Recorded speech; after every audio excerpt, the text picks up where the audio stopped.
Ya, bismillahirrahmanirrahim. Teman-teman, hari ini kita lanjutkan lagi pembahasan kita dengan metode MLE ya, Maximum Likelihood Estimators ya. Jadi intinya kita ingin menduga parameter ya dari data-data yang ada di sampel kita ya, atau statistik. Seperti itu. Nah, jadi populasi itu dia punya apa yang disebut sebagai parameter, sementara itu sampel kita punya apa yang disebut sebagai statistik. Nah, umumnya yang namanya parameter itu sangat susah untuk diketahui ya, karena ya mungkin keterbatasan biaya, tenaga gitu ya. Nah, waktu juga ya untuk mendapatkannya, akan tetapi kita punya yang namanya sampel itu relatif lebih gampang untuk memperolehnya. Nah, hari ini kita akan membahas satu metode ya, nanti juga akan ada latihannya juga agar kita terlatih. Nah, kali ini kita akan gunakan metode MLE ya, Maximum Likelihood Estimators, atau dalam bahasa Indonesianya penduga kemungkinan maksimum ya. Cuma saya lebih senang tetap MLE kayak gitu ya. Oke, nah kita mulai saja ya. Jadi kita belajar method of maximum likelihood estimators. Oke. Nah, baik, ini ditemukan oleh, ada yang tahu? Iya.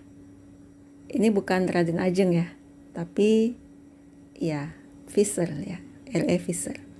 Nah, baik. Nah, jadi untuk memberikan kita intuisi apa itu MLE, nah kita lihat dulu satu ilustrasi ya. Satu ilustrasi. Jadi misalkan kita punya kotak gitu ya, berisi bola ya, hitam dan putih, atau marbles ya, kelereng. Nah, kita tahu ada rasio di sini. Nah, ini ya, we know ya, kita tahu bahwa rasio dari satu warna ya, kelereng tersebut terhadap kelereng yang lain ya, katakanlah 1:3 ya, tapi kita tidak tahu ya, yang mana ya kelereng yang lebih banyak, apakah yang hitam atau yang putih ya. Oke. Nah, seperti ini. Nah, jadi bisa dipahami ya. Ini misalkan kita punya kotak ya. Jadi ada kotak ya. Kemudian dia sudah dijamin punya isinya itu marbles ya, kelereng. Oke. Nah, jadi misalkan seperti ini, sudah dijamin dia itu perbandingannya antara warna yang satu dengan yang lain itu adalah 1:3. Tapi kita nggak tahu yang hitamnya yang lebih banyak atau yang putihnya yang lebih banyak gitu ya. Jadi kita tulis seperti ini. Nah, jadi bisa jadi ya, ini kan 1:3 gitu. Bisa jadi seperti ini. Nah, bisa jadi yang hitamnya itu 4 gitu ya. Misalkan di sini ada 16 kelereng ya, atau kemungkinan yang lainnya lagi yang hitamnya yang lebih banyak ya, yang lebih banyak. Jadi bisa jadi seperti ini ya. Jadi kita tidak tahu, yang kita tahu hanya rasionya saja. Oke. Nah, kemudian ya, seorang statistisi ya, bukan statistikus ya, tetapi statistisi. Nah, bahasa Inggrisnya juga statistician ya. Teman-teman ini statistisi gitu ya.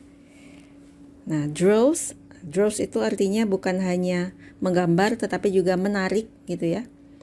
Menarik random sample ya dengan ukuran 3 from the box ya. This ya. Jadi and decides to base his or her estimate on the reported outcome. Oke. Nah, jadi kita tidak tahu rasionya, akan tetapi kita mengambil 3 buah kelereng tersebut ya, dari kotak tersebut, dan berdasarkan outcome atau berdasarkan hasil dari penarikan sampelnya itu, dia bisa menebak gitu ya. Yang benar itu 1:3 itu satunya hitam, 3-nya putih, atau sebaliknya ya, seperti itu. Nah, sekarang kita misalkan ya, X itu adalah jumlah atau the number of black marbles in the drawn sample. Nah, jadi ini jumlah kelereng hitam yang ditarik dari kotak tersebut ya. Nah, kemudian P itu adalah proporsi yang belum kita ketahui ya. Jadi unknown proportion dari kelereng hitam seperti itu ya. Nah, maka X itu menyebar binomial ya, karena ini kita punya 3 ya, dan ini proporsi atau peluang suksesnya itu P.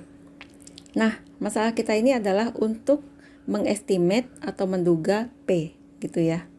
Nah, jadi masalah kita itu adalah untuk menduga atau menaksir gitu ya nilai P.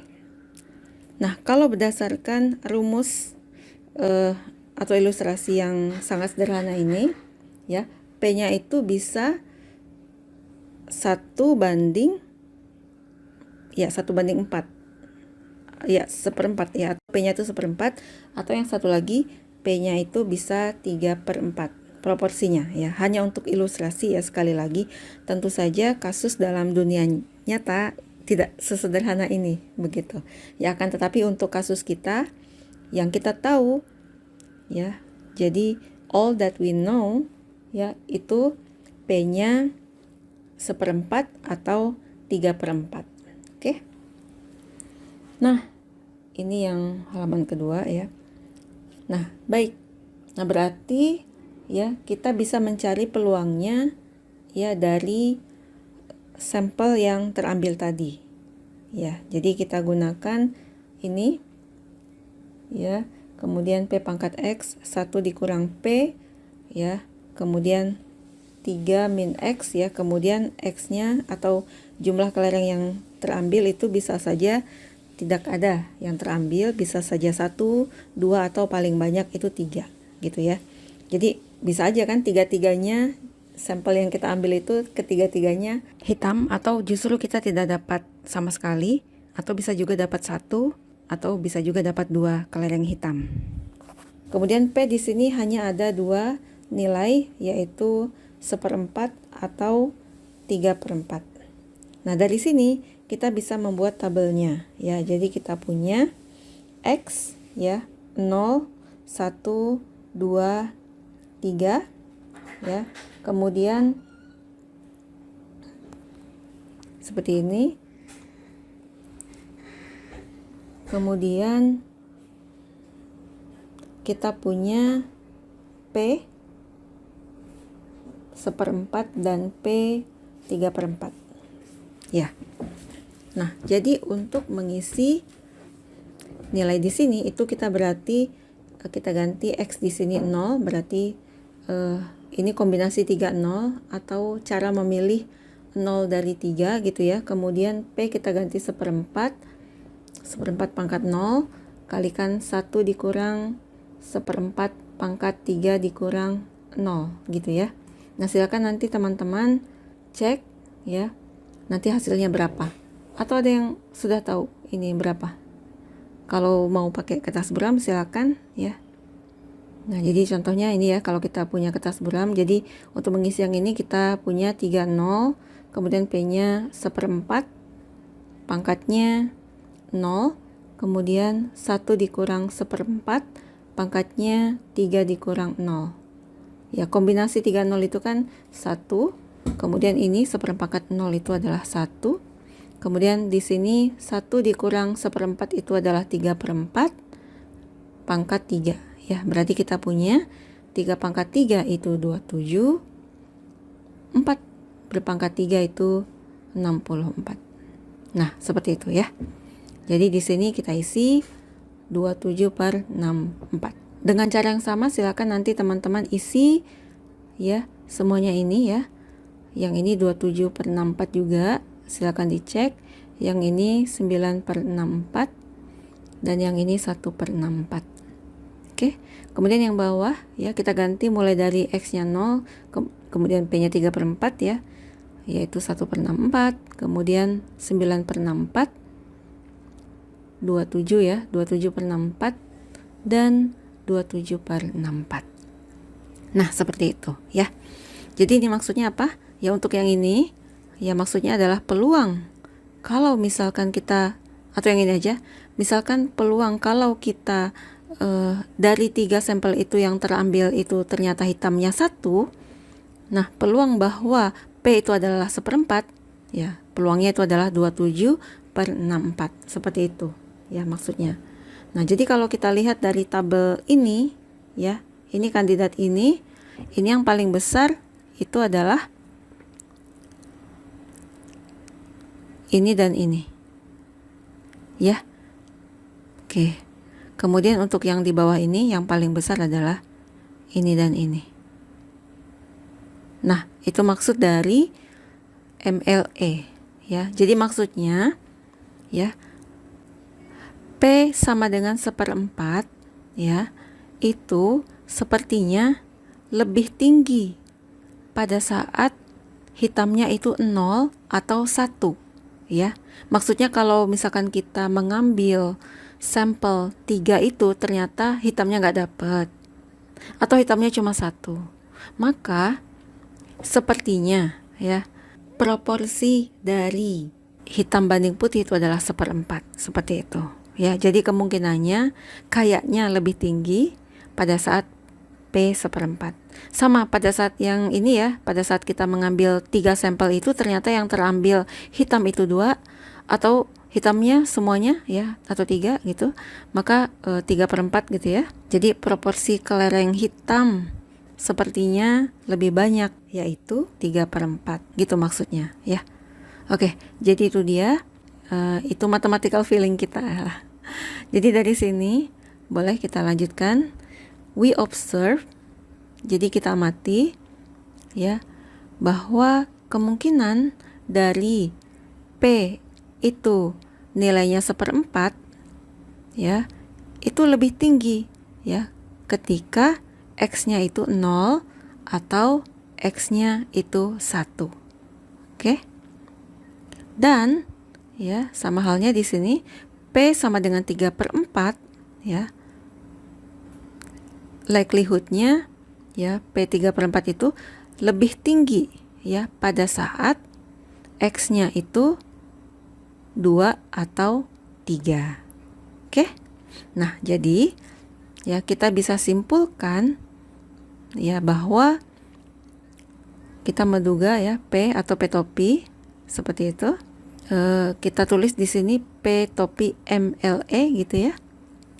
Itu adalah 1/4 ya jika X-nya 0 atau 1 ya. Kemudian dia akan 3/4 jika X-nya 2 atau 3. Nah, seperti itu ya interpretasi matematikanya. Sampai di sini mungkin jika ada yang mau ditanyakan boleh gitu ya di kolom chat. Nah, tapi ini sekali lagi ini sangat sederhana ya, karena sampelnya 3 dan nilai P itu juga hanya ada 2 kemungkinan, yaitu 1/4 dan 3/4. Seperti itu. Baik, semoga bermanfaat. Terima kasih. Assalamualaikum warahmatullahi wabarakatuh.